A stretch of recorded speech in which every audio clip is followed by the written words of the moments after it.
this is Dana Ranahan from Bodywork Sports Physiotherapy in North Vancouver. And today I've got my foam roller here, and we're going to do a little bit of foam roller work to help you release tightness around the hips.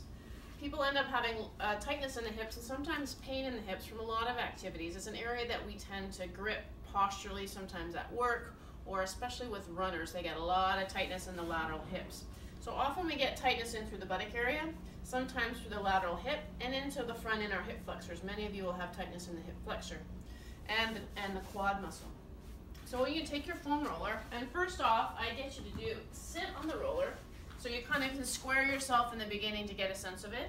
And if I'm going to work on my right side, I'm then going to turn to the right and put my buttock sort of on the side of the roller, and this leg is going to help me control my movement. So in this case, I'm going to roll the roller back and forth along the gluteus muscle and the piriformis muscle in this case, and it will help to release tightness. Now, if you find an area that's specifically tight, I suggest to my clients that they sit on that spot to do a pressure point. So sometimes you'll find areas that are really sensitive, and rolling over them will not help it to go.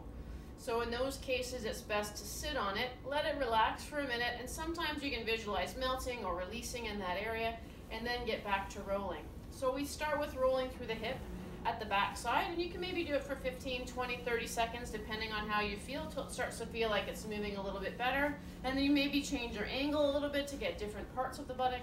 And then now we're going to work onto the side of the hip and get your tensor fasciae lata. In this position, I cross over to help me get on the side of my hip, and I can get into the side muscles of the hip to help release it. This is a really nice one.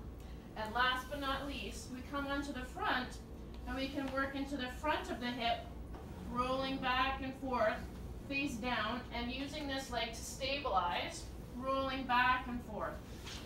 So those are some simple techniques that you can try with the foam roller to help release tightness. If you're going to do it, I suggest you do both sides, and it'll only take you a few minutes. So give it a try.